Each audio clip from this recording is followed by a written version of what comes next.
Je suis une spectatrice premier degré, comme on dit. C'est-à-dire que je suis tellement impliquée dans l'action et les rebondissements de l'histoire ou bien du destin des personnages que ça peut rapidement tourner à la souffrance. Et ma fille me dit « Mais maman, ça n'est qu'un film ». Bon. Cette intensité qui me fait vibrer, elle fait vibrer évidemment des millions de Français, que ce soit devant leurs écrans de télé ou au cinéma. C'est en fait à vous, les producteurs, les réalisateurs, les acteurs, mais aussi beaucoup à vous, les scénaristes, que nous la devons, à votre travail, à votre imagination et à votre vision. Et c'est grâce à votre plume que j'ai pu, avec tant d'autres, retenir mon souffle dans les figures aériennes des Chevaliers du Ciel, que j'ai cru mon identité dédoublée dans le Bureau des légendes, que demain, j'espère, je mènerai l'enquête avec la gendarmerie maritime devant Péril sur la base, ou que je partagerai les doutes et la soif d'affirmation de l'héroïne de Volontaire. Le scénariste n'est donc pas un artiste comme les autres. Il est à la source de toute œuvre. Il est l'observateur, parfois rêveur, parfois moqueur, de notre société. Et c'est de son imagination que naissent 1000 scènes qui nous feront rire, pleurer ou penser. Il est aussi celui qui met sur le papier les rêves et les colères. Et c'est derrière lui toute une industrie que je me réjouis de voir ce soir si bien représentée, qui a la charge, la lourde charge de les mettre en scène et en images, de les jouer et de les animer. Je me réjouis donc que la jeune mission cinéma du ministère des Armées l'ait compris si vite et se soit engagée avec passion et détermination pour établir cet accord avec la Guilde des scénaristes. Et je souhaite profiter de cette occasion pour remercier la DICODE et la mission du cinéma qui est en son sein pour le travail remarquable que vous avez mené avec célérité. Cet accord, il doit permettre de répondre, je crois, à un besoin concret de nombreux scénaristes, celui de la recherche et de la documentation en amont de l'écriture. Il permettra, je l'espère, à de nombreux auteurs de faire la rencontre des femmes et des hommes de notre défense, dans des régiments, des embarquements, auprès du service de santé des armées ou de bien d'autres peut-être. Et votre imagination sera notre seule limite. Rencontrer ces personnes, les voir vivre, comprendre leurs difficultés, leurs aspirations, c'est ce qui permettra d'alimenter vos futurs scénarios. Car en effet, comment comprendre un soldat sans avoir jamais croisé celles et ceux qui risquent leur vie? Comment savoir ce qu'est la fraternité d'armes, la fierté de servir la France, la puissance de l'engagement et de ce courage, sans être jamais allé à la rencontre de nos forces?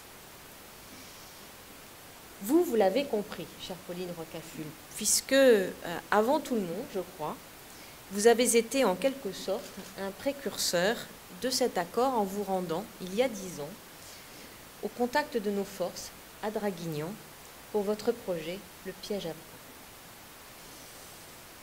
Alors, je lis encore parfois dans vos regards un peu de surprise, voire une pointe d'ironie, puisque ces salons sont plus habitués à être peuplés d'uniformes que de perches, de scripts, de micros et de caméras. Et c'est aussi ce qui est réjouissant ce soir, c'est que cet accord est une preuve d'audace et une reconnaissance pour le travail des scénaristes.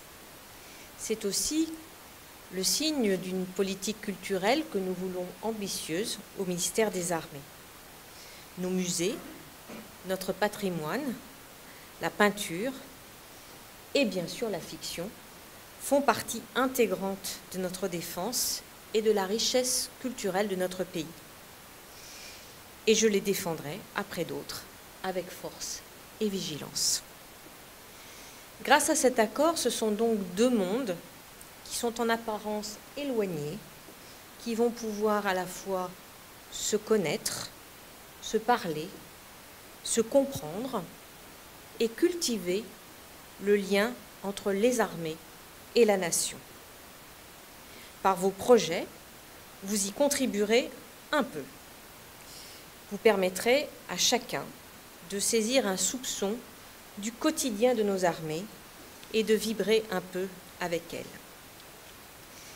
Alors la grande force de cet accord, et aussi ma fierté en le signant, c'est au fond votre liberté. Ce que chacun d'entre vous ressentira en parlant aux hommes et aux femmes de la défense, ce qu'il sondera des âmes de nos forces, ce qu'il pensera de la réalité de notre défense, lui appartiendra. Votre expérience servira vos scénarios, fera prendre corps à vos projets, mais le reste vous appartient. Il vous appartient parce que vous êtes des créateurs. Vous serez donc maître de votre interprétation, maître des traits de vos personnages, maître des rebondissements de votre intrigue. Et c'est cette liberté, que va naître, je l'espère, la confiance entre les mondes du cinéma et le monde de la défense. Alors bien sûr, la mission cinéma se tiendra toujours présente pour vous aider dans vos projets, pas pour vous censurer, pour vous aider. Elle pourra prodiguer des conseils, permettre des tournages, mettre à disposition des matériels. Et c'est vrai que quand il s'agit de cinéma et de défense, les références qui nous viennent spontanément sont plutôt des références américaines. Et ce que nous voulons aussi montrer, c'est que ces références peuvent ne pas être toujours américaines. Et c'est grâce à l'efficacité de la mission cinéma que je crois que vous pourrez accéder aisément à des références plus franco-françaises. Confiance, liberté et inspiration, voilà donc le sens de cet accord ambitieux. Et peu importe si vos créations relèvent de la télévision ou du cinéma, si il s'agira d'épisodes fugaces ou de grandes fresques historiques, au fond, ce qui compte à mes yeux, c'est que votre verbe soit haut et que votre imagination soit infinie. Merci à tous.